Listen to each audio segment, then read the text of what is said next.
يأخذ موقعه. وبحمد الله سيداتي آنساتي سادتي انطلاقة قوية لهذا الشوط بقوة.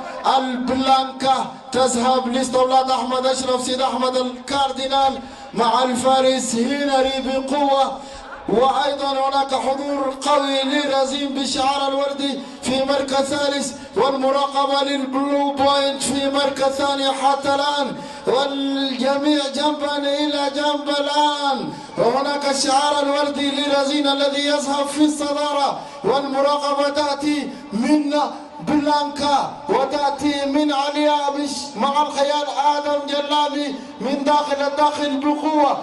الفرص مفتوحة للجميع.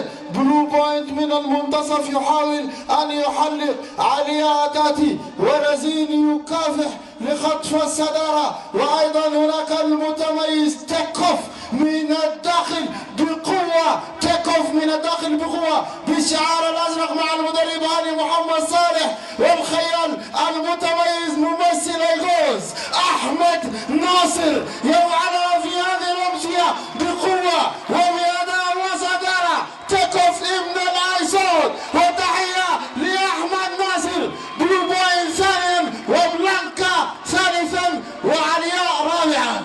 أداء ناري.